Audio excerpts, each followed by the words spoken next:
Eu estou em Mateus capítulo 14, eu peço que você abra o texto comigo. Na última quarta-feira nós encerramos um ciclo de 14 mensagens a respeito das parábolas do reino e nós estamos felizes com essa leitura de Mateus e sigo nesse mês também pregando a respeito do Evangelho segundo Mateus. Nós estamos em Mateus capítulo 14, a partir do versículo 13, eu leio até o verso de número 21. Mateus 14, de 13 a 21. Diz assim o texto sagrado: Jesus, ouvindo isto, retirou-se dali num barco para um lugar deserto à parte. Sabendo as multidões, vieram da cidade seguindo por terra. Desembarcando, viu Jesus uma grande multidão, compadeceu-se dela e curou os seus enfermos. Ao cair da tarde, vieram os discípulos a Jesus e lhe disseram: o lugar é deserto e vai adiante essa hora, a hora está se adiantando.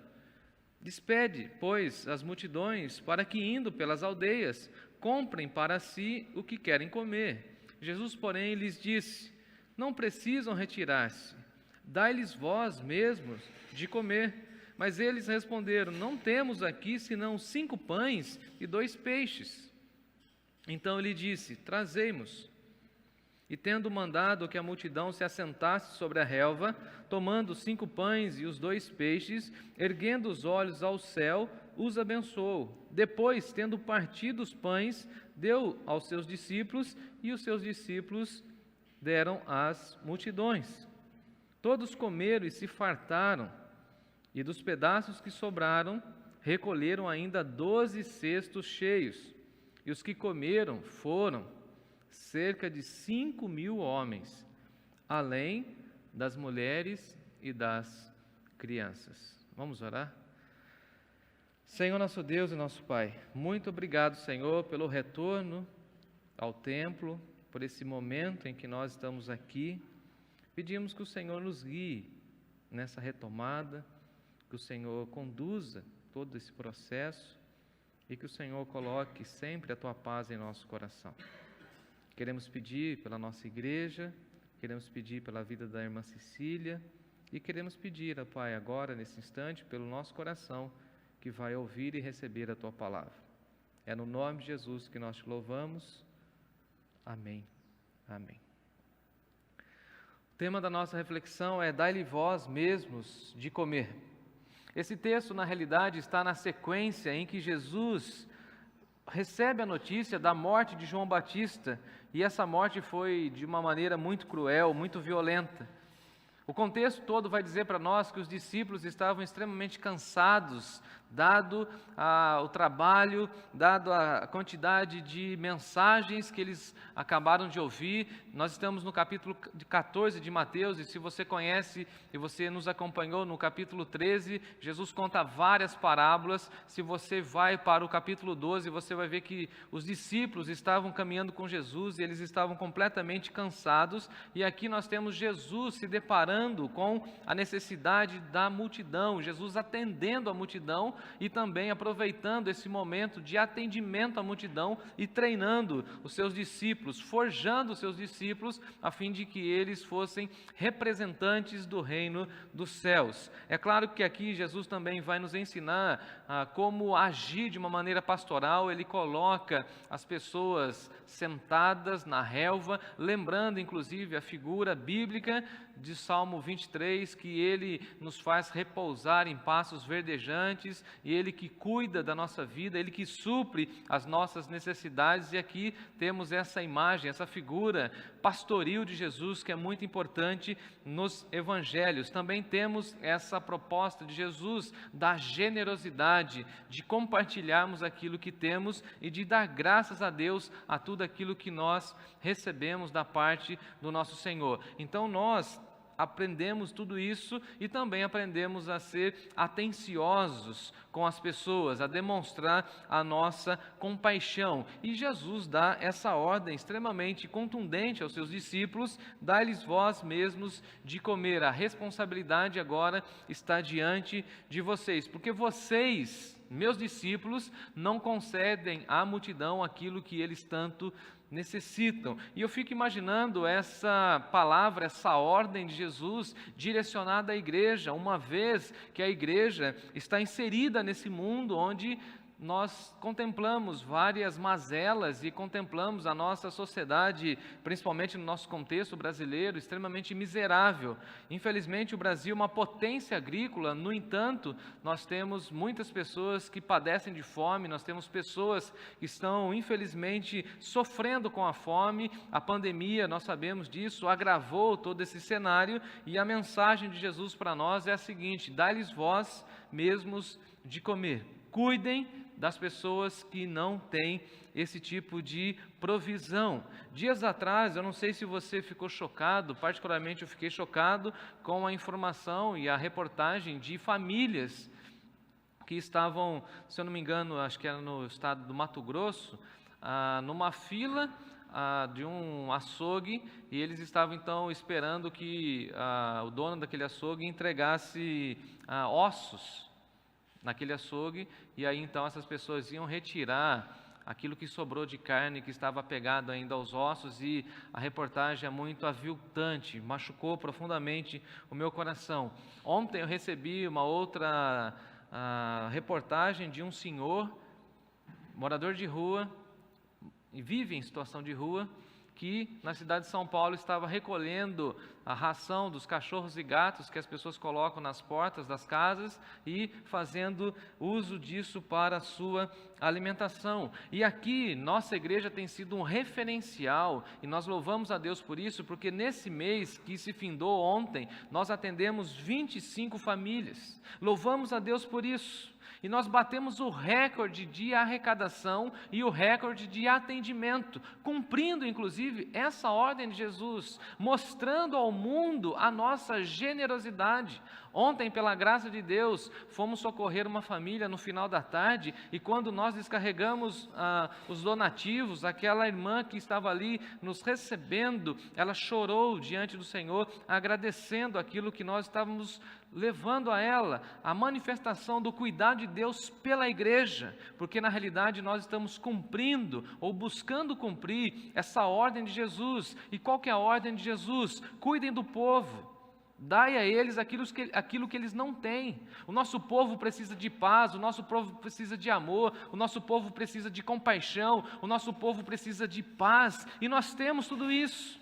Nós somos, ou deveríamos ser, generosos. E é isso que nós vamos caminhar nessa manhã, vamos aprender com Jesus. Mas também tem tantas outras vertentes e tantas outras nuances nesse texto que eu gostaria que você nos acompanhasse. Em primeiro lugar, nós temos o cuidado de Jesus com os seus discípulos. É interessante isso, como Jesus cuida dos seus discípulos. Se você está aí com a sua Bíblia aberta, você vai me acompanhar, porque o texto vai dizer para nós que, em virtude do esgotamento dos discípulos e da triste notícia de que João Batista havia sido morto, em que a sua cabeça estava numa bandeja, Jesus propõe um retiro espiritual. Então veja isso, diante de más notícias, diante de atrocidades, o que Jesus faz? Jesus propõe descanso aos seus discípulos, ou seja, Jesus propõe um retiro espiritual. E Jesus aqui está nos mostrando como nós devemos, na realidade, lidar com notícias tristes, ou seja, nós devemos separar um tempo para orar e buscar a presença do Senhor.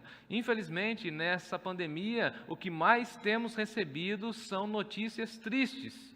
E aqui Jesus está nos ensinando a isso, como lidar com notícias ruins, como lidar com notícias pesarosas. Me acompanhe, foi João Batista que batizou Jesus, foi João Batista que preparou o caminho do reino dos céus, foi João Batista que inaugurou a mensagem de arrependimento.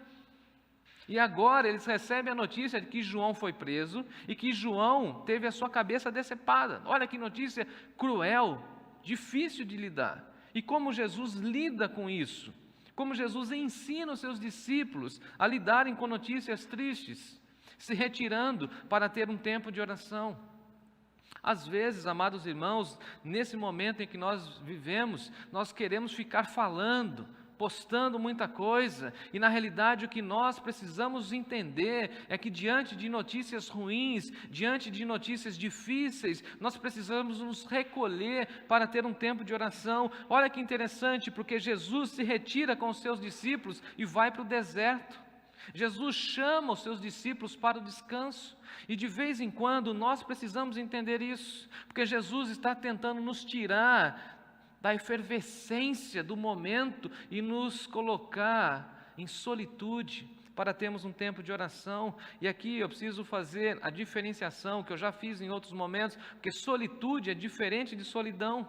Solidão é sentir-se só, mesmo que você esteja diante de muitas pessoas. No entanto, solitude é querer ficar só na presença de Deus. Como a gente sempre costuma dizer, eu e Deus, Deus e eu, é um retiro espiritual. Então, diante desse momento em que nós estamos vivendo, a minha proposta, olhando para essa experiência de Jesus com seus discípulos, é que eu e você coloquemos em nossa agenda um tempo determinado para a solitude, um tempo para ficarmos na presença de Deus, um tempo para termos um refrigério diante do Senhor em oração. E a proposta de Jesus aqui é bem pastoral, porque Jesus chama os seus discípulos para o descanso, para o deserto, e Jesus está mostrando aqui para nós como é importante, eu diria, como é relevante cuidarmos de nós mesmos, para que depois possamos cuidar das pessoas.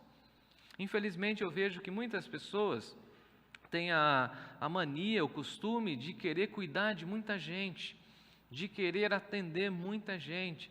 E a pergunta que a gente sempre faz é o seguinte: você cuida de você mesmo? Porque se a gente cuidar tão somente dos outros o tempo inteiro, e somente os outros o tempo inteiro, em algum momento a gente vai ficar completamente esgotado, sem força para cuidar de outras pessoas. E o que a Bíblia diz para nós é que nós precisamos cuidar de nós mesmos, para depois cuidarmos das pessoas. E aqui nós temos um texto claro a respeito disso. Os discípulos não estavam confiando plenamente na provisão de Deus, e por isso não poderiam cuidar das pessoas. E a ordem de Jesus é essa: dai-lhe vós mesmos de comer.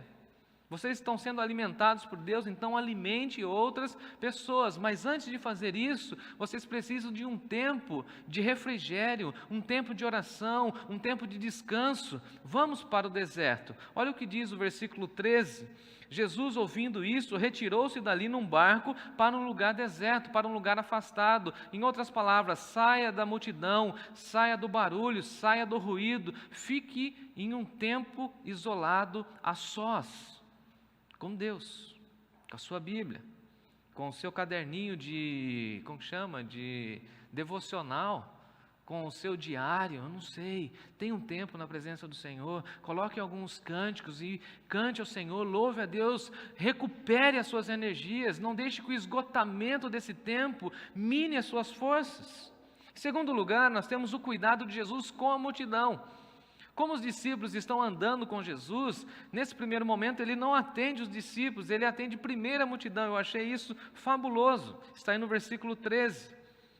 Eles foram para um lugar deserto, à parte, olha que interessante, enquanto eles estavam indo para um lugar deserto, à parte, ou seja, do outro lado, lembrando que eles pegaram um barco, então o povo ficou na terra. Então a grande multidão, sabendo que Jesus havia apanhado um barco, vieram pela cidade seguindo por terra. Então Jesus atravessou aquela localidade navegando com seus discípulos, e a multidão foi pela terra, foi acompanhando, foi circundando a cidade. As multidões estavam à procura de Jesus, e enquanto Jesus e os seus discípulos estavam navegando, a multidão seguiu a Jesus por terra, e o povo seguiu caminhando atrás de Jesus, porque queria ter um encontro com Jesus. E aí quando Jesus chega na outra margem e desembarca, Jesus dá de frente com a multidão. O texto diz no versículo 14 que desembarcando Jesus, ele viu a multidão. E essa expressão é linda nos evangelhos, porque Jesus nos vê, Jesus nos contempla. Isso aqui é precioso para nós, porque Jesus não somente vê uma pessoa, duas pessoas, Jesus vê a multidão. E como nós estamos estudando na nossa escola bíblica dominical, nós sabemos que Jesus vê a multidão por conta dos atributos de Deus, a sua onisciência, mas Ele também vê a necessidade de cada coração.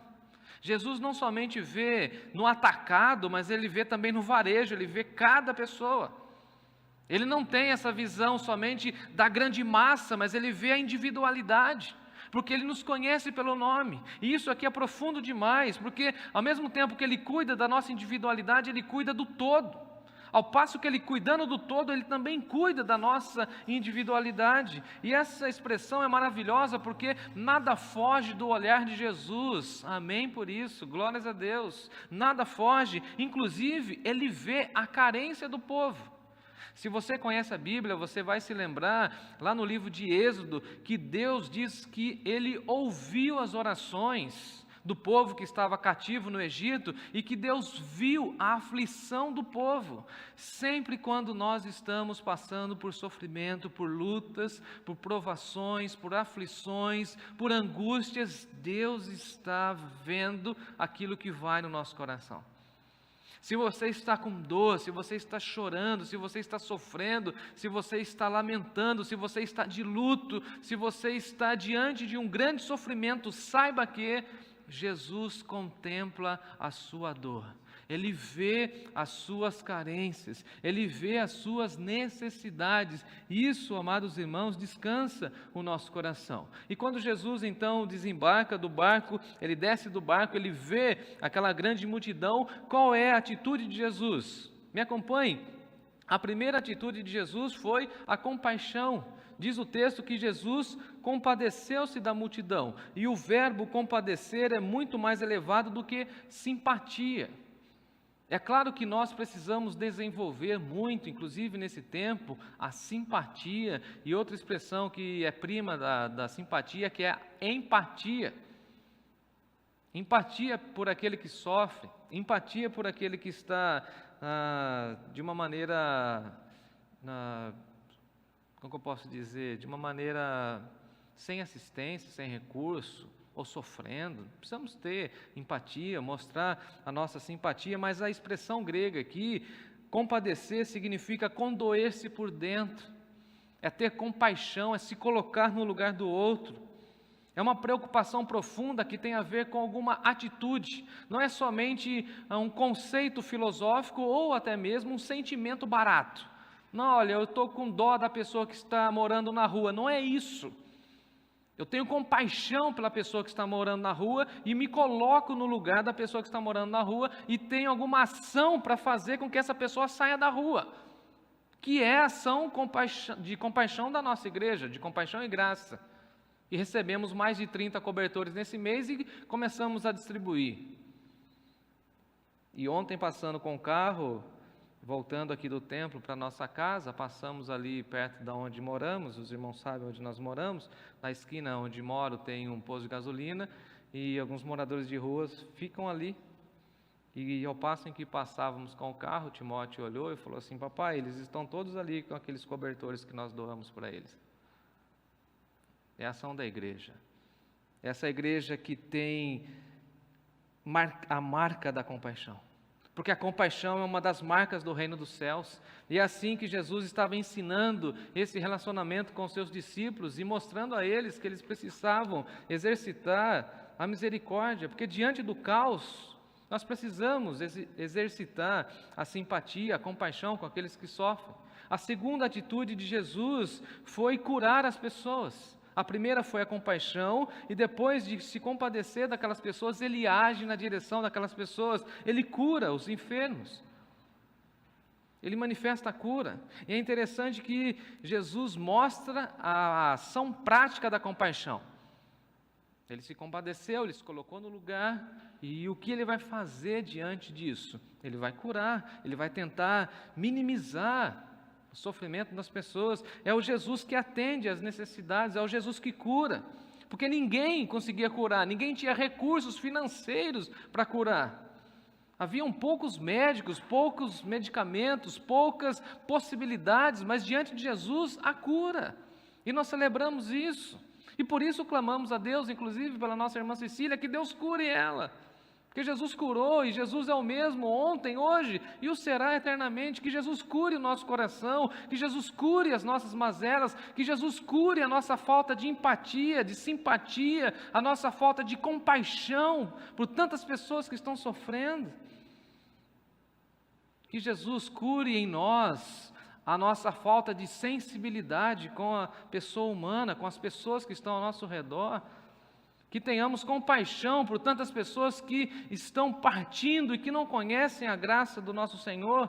E aí nós chegamos no terceiro ponto que fala para nós da incapacidade dos discípulos. Dá uma olhadinha no versículo 15. Ao cair da tarde vieram os discípulos a Jesus e lhe disseram: o lugar é deserto e vai adiantada a hora. A tarde está chegando, a noite já está por aí. Despede, pois, as multidões, ó Jesus, para que eles possam ir pelas aldeias e comprem o que precisam para comer. E a expressão deles é o seguinte: o lugar é deserto e adiantada a hora, já está chegando a noite, vamos despedir da multidão. Olha a proposta dos discípulos na assembleia: vamos despedir da multidão. Eles vão embora, e aí eles passam aí na padaria real, eles passam nas outras padarias, eles compram aquilo que precisarem. Aqui em Sorocaba tem muitos atacados, ó Senhor, então eles vão passando aí na Itavuvu, lá na General Carneiro, eles vão encontrando aí alguns lugares, eles compram alimentos e vão despedir a multidão. Agora, Jesus não veio para despedir as multidões, Jesus veio para salvar as multidões. E a igreja precisa ser essa agência do reino dos céus, anunciando, chamando, convocando e auxiliando as pessoas por meio de várias ações, e através dessas muitas ações que as pessoas venham convergir no conhecimento da graça do nosso Senhor. Jesus veio para servir a humanidade com sua graça, com seu perdão, com a sua misericórdia, com seu amor. Jesus encara aquele momento difícil da multidão, falando o seguinte: olha, vocês são ovelhas que não têm pastor, mas eu vou cuidar de vocês. Olha que interessante, o local era deserto, eles estavam num lugar ermo, um local distante das cidades, um local sem recursos. A hora já estava avançada, ou seja, a noite já está chegando. E a noite chegando, naquele contexto, era um sinônimo de perigo. Você tem que imaginar que não havia energia elétrica, eles não tinham nem recurso para comer, quanto mais óleos e querosene ou qualquer coisa para aquecer as lamparinas, para acender as lamparinas, ou seja, a noite seria algo muito perigoso. Nós temos aqui crianças, mulheres. Era uma grande multidão, havia ali no mínimo 15 mil pessoas. Qual que é a minha conta aqui? Mateus fala para nós que tinha 5 mil homens. Se tinha 5 mil homens, eu deduzo que tinha mulheres e tinham crianças. Então estou fazendo uma conta bem básica, bem enxuta, para falar que essa multidão era de 15 mil pessoas. O Carson e outros historiadores vão falar de quase 30 mil pessoas, mas eu fiquei com a conta de 15 mil. Então os discípulos tinham um déficit, na realidade. Eles tinham muita demanda e pouco recurso. A despesa era maior do que a receita. Eles não tinham recursos também, porque na realidade os discípulos chegam a Jesus e falam o seguinte: Jesus, nós não temos nada. E aí nós chegamos na ordem de Jesus, que está aí no versículo 16. Jesus, porém, lhes disse: não precisam retirar-se daqui. A gente não precisa mandar a multidão embora. Sabe o que a gente precisa fazer? A gente precisa cuidar da multidão. Dai-lhes vós mesmos de comer. Cuidem da multidão, ó discípulos. Cuidem deles. Não manda eles embora, não. Cuide deles. Infelizmente, muitas das igrejas, não estou falando da nossa igreja, mas nesse movimento evangélico hoje, a nossa cultura é mandar as pessoas embora. É despedir as pessoas. Não cuidar das pessoas, mas o que Jesus está ensinando é a gente acolher as pessoas, tratar as pessoas, cuidar das pessoas. Aí você vai falar assim: mas aquela pessoa ali tem uma vida moral complicada. Eu falei: então, acolha ela e cuide dela, dá você a ela o que ela precisa comer. Ela está desnutrida espiritualmente. Então você, que já tem muito conteúdo da graça de Deus, vai lá cuidar dessa pessoa.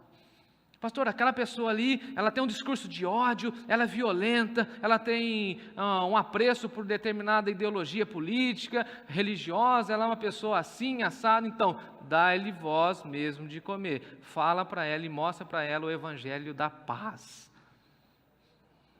Pastor, mas aquela pessoa ali, ela é beligerante, ela cria conflito em todo mundo e tal, não sei o quê. Então, seja um pacificador, como nós aprendemos lá na live da Val Pedrosa, psicóloga, que falou para nós, na nossa postura pacificadora. Pastor, mas tem uma família que é extremamente disfuncional, uma família que vive em conflito, uma família que vive brigando. Então, você que tem uma família bíblica, saudável, amorosa, cuide dessa pessoa, dá você a ela o que ela precisa comer. Os discípulos foram confrontados aqui com no mínimo 3 problemas. E eu vou aqui fazer a junção de 2 e vou colocar 2 para vocês. Grande multidão. Como cuidar? Eu fico imaginando assim, ó, nós hoje, como igreja, como nós cuidaríamos de 15 mil pessoas? Uma grande multidão, um desafio. Eles não tinham dinheiro para comprar o alimento. E havia também um problema de logística, né? Como atender 15 mil pessoas? Nós estamos aí no nosso ápice, no nosso recorde de atendimento de 25 a 26 famílias, que foi nesse mês, e já temos uma dificuldade imensa de logística. Quem vai entregar? Quem vai receber? Como a gente vai separar? Como atender 26 famílias? Agora, eles estão diante de 15 mil pessoas. Agora, os discípulos estavam encurralados com uma circunstância extremamente insuperável. No entanto, Jesus está conosco e Ele vai nos dar as estratégias. É interessante que o evangelista João vai dizer que esses pães e esses peixes eram do menininho que tinha colocado lá na sua lancheira. Porque os discípulos falam o seguinte: mas nós não temos nada aqui no versículo 17, nós não temos a não ser 5 pães e 2 peixinhos. Aí Jesus falou assim: mas isso é importante para que eu realize o milagre. E aqui então nós chegamos no 5º ponto. Jesus realiza o milagre. Vou caminhar aqui para fazer algumas aplicações. Aqui chegamos na parte mais, eu diria, boa do sermão, ao mesmo tempo mais contundente, onde nós seremos desafiados. Eu acho boa porque eu gosto de desafios, mas tem gente que foge. Primeiro ponto, Jesus nos ensina que nós precisamos saber quais são os recursos disponíveis. Quais são os recursos disponíveis? O milagre de Deus acontece quando nós colocamos a nossa situação diante do Senhor e quando nós decretamos a nossa falência. Guarde isso. Deus realiza milagres quando nós decretamos a nossa falência. Nós precisamos reconhecer que nós vivemos de milagres. Repito, nós precisamos reconhecer que nós vivemos de milagres. Ou seja, a cada momento nós vivemos da intervenção graciosa de Deus. Eles tinham um déficit terrível. O orçamento não era favorável. O balancete não fechava. 5 pães e 2 peixinhos diante de 15 mil pessoas, a conta não fecha. Ou seja, primeiro ponto, precisamos aprender a viver de milagres de Deus. É Deus que supre, é Deus que cuida, é Deus que comanda e é Deus que vai multiplicar os recursos que estão em nossas mãos. Fala amém. Amém. Eles tinham pouca coisa, mas essa pouca coisa nas mãos de Deus se tornou algo miraculoso, milagroso, poderoso, gigantesco, exponencial. Em segundo lugar, Jesus ensina que precisamos colocar o pouco que temos nas mãos de Deus. Tem 5 pães e 2 peixinhos, às vezes eu vou trocar, se eu trocar está tudo certo, tá bom? Quando que é mesmo? É 5 pães, eu vou até olhar no texto, eu confundo, né? É isso mesmo? É 5 pães e 2 peixinhos, às vezes eu troco. Então, em segundo lugar, o que a gente precisa aprender? Colocar tudo aquilo que temos nas mãos de Jesus. Porque nós não conseguimos fazer o milagre, correto? Mas Ele faz o milagre. Então veja que Jesus fala o seguinte para eles: traz aqui o que vocês têm. Entregue a mim aquilo que você tem. E você já tem muita coisa. Entregue seus dons, entregue seus talentos, entregue seu tempo, entregue tudo, coloque tudo nas mãos de Deus. E você vai falar assim: olha, pastor, mas aquilo que eu tenho é pouco. Mas o pouco que você tem, segundo o sábio Salomão, o pouco na mão de Deus é muito. E Deus vai multiplicar, Deus vai favorecer, Deus vai te abençoar. Seja generoso, coloque aquilo que você tem nas mãos de Deus. Não permita que esse tempo deixe o seu coração ainda mais egoísta. Pare de ser egocêntrico, pare de pensar em si mesmo, somente na sua família. Pense no todo, pense na igreja, pense no reino de Deus, pense nas pessoas que precisam da sua ajuda, da minha ajuda, da ajuda na igreja. Coloque o pouco que você tem nas mãos de Deus. Seja uma pessoa generosa. Que a sua vida, a minha vida, que a nossa igreja possa demonstrar isso, que a nossa marca é a generosidade. Algumas pessoas falam para mim: pastor, eu não tenho tempo. Eu falo assim também: não tenho tempo, mas eu preciso encontrar tempo para fazer tanta coisa que Deus exige, que Deus pede que nós façamos. É multiplicar o tempo. Às vezes eu olho assim para a minha agenda e falo assim: eu não vou conseguir dar conta de tudo isso. Senhor, multiplica o tempo, porque são muitas demandas. Multiplica os recursos, multiplica os talentos, as habilidades, multiplica, Senhor. Eu só tenho 5 pães e 2 peixinhos, só isso que eu tenho. Mas esse pouquinho na tua mão, Senhor, é uma coisa arrebatadora, transformadora, incrível. Em terceiro lugar, Jesus ensina que nós precisamos de organização. Tem gente que pensa que a obra de Deus é feita de uma maneira atabalhoada, meio bagunçada. Não. O apóstolo Paulo vai lembrar a gente que o nosso Deus é um Deus de ordem. A irmã Cleusa nos ensinou que Deus vai criando tudo de uma maneira muito organizada, bem estabelecida. Tudo tem ordem. E no reino de Deus tudo tem ordem também. Jesus e os discípulos estavam diante de uma grande multidão, e agora repare, como eles iriam atender todas essas pessoas. Eu tenho um amigo meu que lida com logística de cargas, e uma vez ele falava que precisa então fazer um cronograma para que os caminhoneiros consigam levar as cargas e que todos os fornecedores sejam atendidos. Agora, a gente conhece a multidão, a gente conhece o povão, a gente conhece como que funcionam as coisas. Você imagina o mimimi? Não, eu recebi primeiro a minha tilápia e você vai receber por último. Porque ali tinha 15 mil pessoas. E aí Jesus fala o seguinte: a gente precisa fazer a distribuição de uma maneira organizada. Todos precisam ser atendidos, todos precisam receber. Tudo aquilo que a gente faz deve ser orquestrado por Deus de uma maneira muito organizada. Qual que foi o nosso planejamento agora, inclusive das nossas atividades? Nós da equipe estamos retomando hoje, faremos os ajustes hoje, passaremos aqui o dia hoje, no próximo domingo, estando tudo ok, a gente vai convidar algumas famílias, depois outras famílias, e aí no mês que vem, em setembro, nós liberaremos para que outras famílias tenham acesso. Então tudo é de uma maneira organizada. Não podemos e não devemos fazer nada de maneira desorganizada, sem controle, sem organização. Deus está, inclusive, nas organizações, ou na nossa agenda organizada, nosso controle.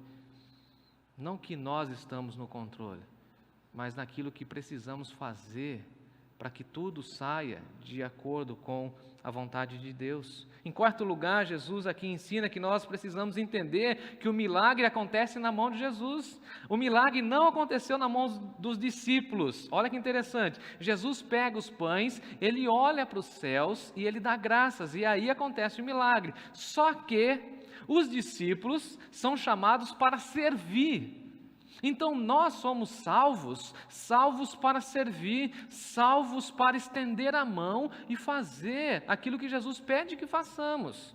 Jesus serviu a multidão? Serviu, realizando o milagre, mas quem pegou os pães e os peixinhos e levou até as pessoas? Quem? Os discípulos. Agora, repare comigo, o texto vai dizer que Jesus agrupou as famílias na relva. Tenta imaginar aí um exemplo, aqui em Sorocaba, o Parque das Águas, 15 mil pessoas no Parque das Águas, todas as famílias agrupadas lá, cada um com a sua toalhinha, vamos imaginar um piquenique. E aí, os discípulos, quantos eram? 12. E aí Jesus talvez escolhe mais alguns diáconos ali, né? E fala o seguinte: agora vocês vão servir essa grande massa, que agora vocês vão servir. Aí eu fico imaginando, sabe o quê? Quando eu venho de carro pela Itavuvu e fico olhando aqui a Zona Norte, ou ando na Ipanema, essa grande região, sabe quem tem que servir essa região? Somos nós. O conteúdo bíblico. Eu achei interessante, dia desses, inclusive, que a página do Facebook, eu sou um dos administradores, né? Agora nós temos mais integrantes para administrar a página, o Eduardo está aqui, a Van está aqui, o Lucas, a Natália, enfim, hoje nós temos uma equipe, mas logo que assumi a igreja eu fiquei ajustando a página com a irmã Bruna, e dia desses atrás aí, a página do Facebook escreveu assim, eu até compartilhei com o Lucas isso, né? Qual é o cardápio, e eu não sei se o Facebook pensou que a nossa igreja é um restaurante, qual é o cardápio da nossa igreja? Estava escrito lá, eu até fiz um print, eu fiquei pensando, né, Lucas? Falei assim, qual que é o cardápio? Boa teologia, mais doutrina bíblica, mais uma paixão de pregar, de ensinar, minha, do Lucas, do Eduardo, do pastor Bruno que está com a gente, do Fábio, da Cleusa. Então a gente faz tudo isso e esse é o nosso cardápio. E aí eu fico imaginando nossa igreja sendo chamada por Jesus: dá-lhe voz de comer. O que a gente vai dar para eles comerem, Senhor? Nós vamos dar boa doutrina, uma visão bíblica organizada, nós vamos divulgar a Tua paz, nós vamos divulgar o Teu reino, nós vamos falar que o Senhor é que faz milagre. Nós não podemos fazer milagre, mas o milagre vem das Tuas mãos, e nós estamos aqui, ó Deus, para ser servos, ministros, diáconos. Quem serve a multidão? Os discípulos. Vai lá cuidar deles, é o que disse Jesus. Em quinto e último lugar, Jesus nos ensina que nós não podemos desperdiçar a provisão divina. No reino de Deus nós não podemos desperdiçar nada, absolutamente nada. Eu acho que inclusive isso toca em nossas casas, porque infelizmente o Brasil é um dos países em que a grande produção, infelizmente, vai para o lixo. O nosso lixo, segundo os estudiosos, é um lixo rico, porque tem muito alimento, tem muitos recursos, e a gente joga muita coisa fora. Roupas, inclusive, muita coisa fora. Agora, o texto vai dizer para nós que Jesus não permite o desperdício, porque tudo aquilo que nós recebemos vem das mãos de Deus, isso é doutrina bíblica. Então, nós não podemos desperdiçar. Inclusive, não podemos nem desperdiçar o nosso tempo, porque o tempo é dádiva de Deus. O que Jesus ensina? Recolham os cestos. Olha o que diz o texto no versículo 20: todos comeram e se fartaram, e dos pedaços que sobraram, recolheram ainda 12 cestos cheios. Deus sempre faz o milagre com fartura. Quem anda com Deus sabe disso, desfruta disso, porque Deus abençoa, Deus multiplica. Mas cuidado, não desperdice aquilo que Deus está te dando. Não desperdice a vida, não desperdice os seus dons, não desperdice o seu talento, não desperdice o seu tempo. Recolha aquilo que você não está usando. A proposta é o seguinte: pode comer, se fartar, tranquilo, mas não desperdice aquilo que sobrar. Não desperdice. Eu concluo dizendo que aí no versículo 20, Jesus é anunciado para nós como aquele que nos satisfaz. Eu gosto de John Piper, quando John Piper diz que a nossa alma só se sente satisfeita quando nós estamos diante de Jesus. E Jesus satisfaz a alma dos discípulos, e Jesus satisfaz a alma também da multidão.